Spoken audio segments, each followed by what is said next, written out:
E para analisar este primeiro frente a frente, está connosco o jornalista e comentador RTP Ricardo Jorge Pinto. Olá, Ricardo. Olá, deixa-me começar por estas metas apontadas por Nuno Melo de eleger os atuais 2 eurodeputados do CDS e por Marisa Matias de aumentar a representação do Bloco no Parlamento Europeu, mas sem quantificar, para te perguntar se te parecem ambições modestas e até cautelosas ou, pelo contrário, se podem ser excessivas. Não sabemos. Há aqui uma série de variáveis que vão certamente baralhar o jogo, nomeadamente das sondagens que conhecemos até agora. Em primeiro lugar, porque o CDS, que elegeu 2 eurodeputados, foi em coligação com o PSD e, portanto, agora temos um cenário radicalmente diferente. Em segundo lugar, porque a esquerda conta agora com um cenário politicamente muito diferente, sobretudo com uma colagem do Bloco de Esquerda, em particular, ao governo de António Costa. E isso foi notório até durante este debate em que, sistematicamente, Nuno Melo tentou colar Marisa Matias a algumas estratégias políticas do Partido Socialista. E isso torna, neste momento, difícil perceber exatamente se essas tais ambições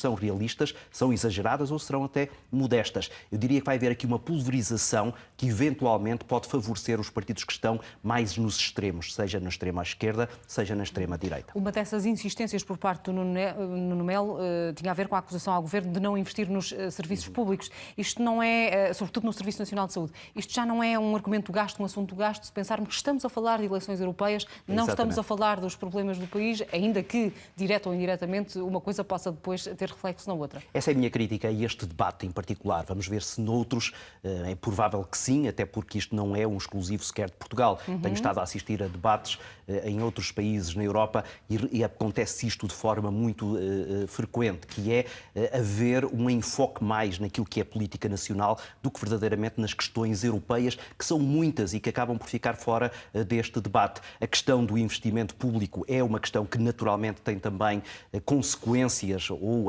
causas na própria estratégia europeia, é bem verdade. A questão dos fundos comunitários tem sido tratada, mas a verdade é que depois acaba por se afunilar muito naquilo que é a política mais interna. E quando se discute aqui a questão do investimento nacional, já não tem tanto a ver com aquilo que é a estratégia de investimento europeu para cada um dos 27 ou 28 países, como quiseres, mas para aquilo que são as estratégias nacionais de cada executivo, neste caso do António Costa. Duas notas sobre os fundos europeus de que se falou neste debate. Por um lado, reconhecendo-se que tem falhado a fiscalização, a monitorização e a transparência na forma como são administrados estes fundos europeus.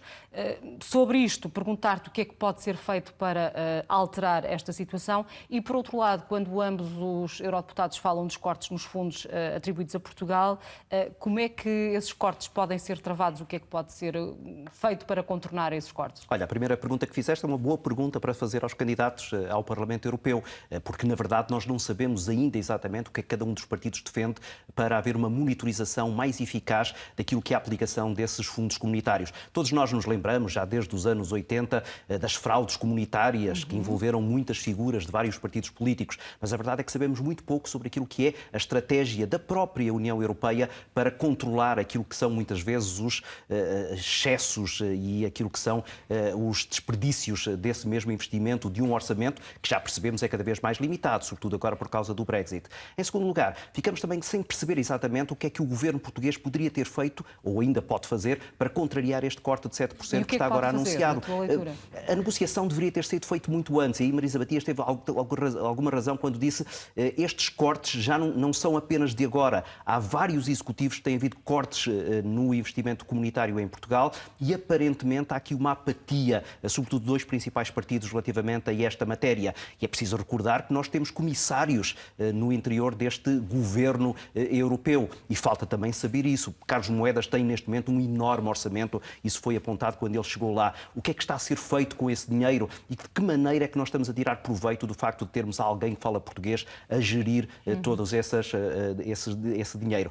Isto faltou nesse debate, vamos ver se não falta noutros. Sobre as áreas primordiais apontadas por estes 2 eurodeputados, áreas primordiais em investir fundos europeus. Falou-se do ambiente, do mar, da política agrícola comum, do emprego, da coesão territorial. Parecem de ser estas as áreas prioritárias? Sim, são as áreas que estão identificadas como sendo áreas em que pode haver realmente um investimento mais forte por parte da União Europeia e coincidem também com aquilo que são as preocupações que os europeus, e em particular os europeus da Península Ibérica, têm detectado relativamente àquilo que deve ser a estratégia europeia. Quando nos olha para os barómetros, é curioso ver que Portugal e Espanha põem em primeiro lugar a questão do terrorismo e Portugal nem sequer tem sido alvo desses mesmos ataques. e coloca-se em segundo lugar, por exemplo, a questão da imigração e a questão laboral. Isso é interessante porque, na verdade, é aí que eventualmente a Europa pode ter um papel muito importante no momento em que Portugal está, em termos económicos, a recuperar nessa área do emprego. Ricardo, obrigada por ter estado connosco.